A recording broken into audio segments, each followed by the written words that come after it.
These are 9 things I stopped doing to increase my wealth. So let's jump right into it.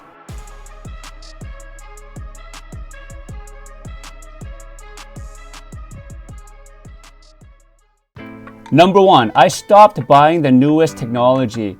Whenever the newest iPhone comes out, I don't buy that.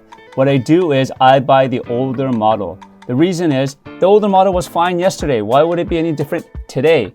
I'm not going to pay a premium for the newest model with some new features. The older model does just fine, and usually I save a few $100s on each phone. That adds up to about 20 or 30% off the retail price of the phone. And with that extra savings, you can put it into investments. And those investments will grow over time. It's not just $200 you're saving now, it could be $2,000, $20,000 in the future as it compounds and grows. So I save the money and I put that money into investments.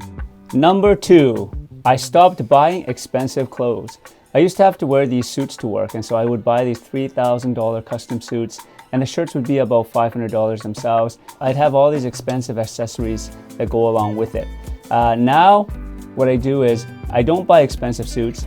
I don't buy expensive accessories. I wear what I wear every day unless I have a specific meeting. And what I do is I put the money into investments. The investments will grow over time. So I don't buy expensive clothes anymore. Number 3, I stopped buying new cars.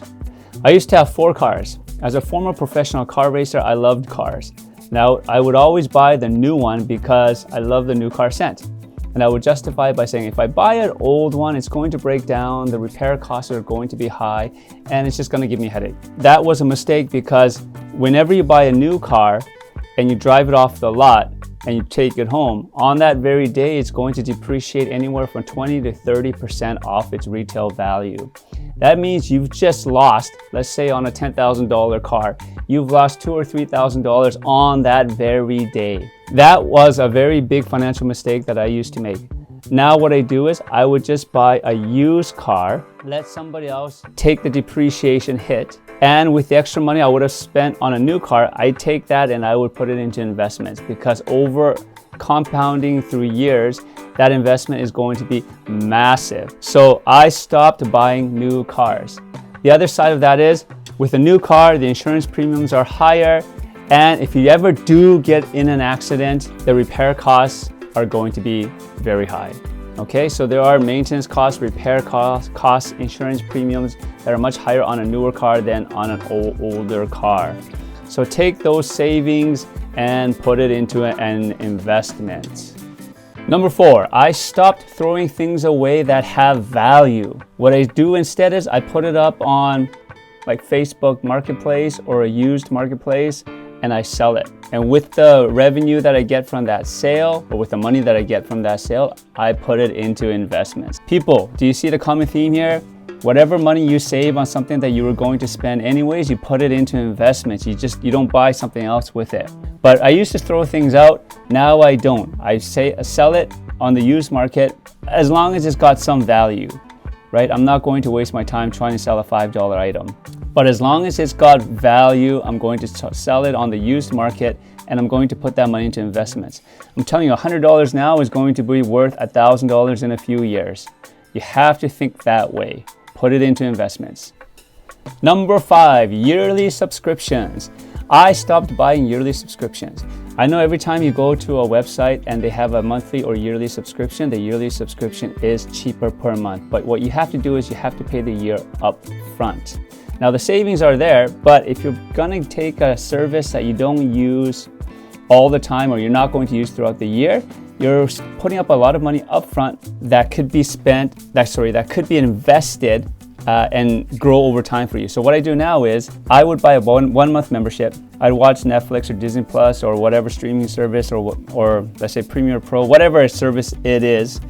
I'd buy a 1 month subscription. I use it. Then what usually happens is I might not use it for a couple weeks or a month. So I don't let it renew. I cancel it. I'm not paying for those 2 or 3 weeks. And then if I have something I need to do with it, I buy another 1 month subscription again. And I repeat this cycle throughout the year. And what it does is instead of buying a yearly subscription, I end up buying 4, maybe 5 months of that. And that becomes cheaper. And I don't have to pay a large fee up front. And what I do with the savings, I keep it in investments and let it grow. Number 6, I stopped paying the entire dinner bill. I used to go out to dinner and I felt like I needed to pay the entire bill, especially living in Korea for many years.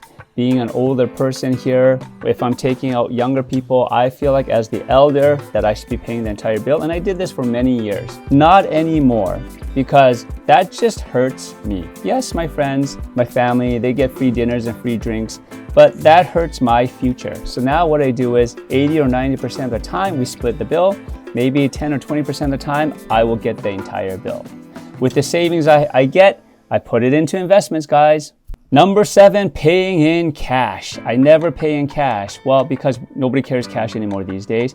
But what I mean by that is I use everything on my credit card. And if you're on the first day of your credit card, you have, 21 days or 30 days before you have to pay it off. That is time for my money in my investments to grow, however small or large that is. So I let the credit cards pay the bill for 21 days or 30 days to the merchants, and I pay the credit card bill on time at the end of the month or whenever the bill is due. Let your money grow in your investments. Don't take it out and don't pay for something in cash now when your credit card companies can pay for it. The interesting thing in Korea is that you get up to 3 months of interest-free payments. So if you're buying something that's $90, it's going to be split into 3 months, $30 per month, and no interest charged on that.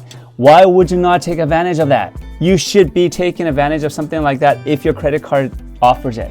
Don't pay in cash. Let the credit card companies do that. But be sure you pay your credit card bill on time, because the interest rates are so high, you do not want to be late on payments. Number 8, buying unnecessary material things, whatever that might be, whether it be clothes, accessories, things for your house, whatever, electronic gadgets, whatever it is, buying unnecessary things. I stopped doing that. You can live a life with very little, very few things. Only buy the necessities. Until you're in a position where you're financially free and you can buy whatever you want, don't buy unnecessary things. Cut everything out of your life. Just get the needs, cut out the wants. All right, and put the money into your investments. And finally, number 9, I used to buy expensive skincare products from all the big brands. Now I just buy very affordable, cheap skincare products from Korean companies. Now I have an interest in skincare, which is why I do buy skincare products, but I don't buy expensive ones. Most cosmetics are made from 3 or 4 Korean manufacturers. So if you buy a Korean brand, it's going to be half the cost or less, and it's going to be the same type of product you would get with a luxury brand. All right, everyone, those were the 9 things I stopped doing to increase my wealth. And they're just little things, but it makes a big difference, because what you want to do is you want to keep the money in your investments, or whatever savings there are, you want to put it into your investments until you reach a state of financial freedom. Then you can go out and buy whatever you want. But until you reach that state, you want to cut back on those 9 things. And I'm sure there are more, but you want to cut back on those 9 things and put the extra savings into investments. All right, if you like this content, follow for more. See you at the next video.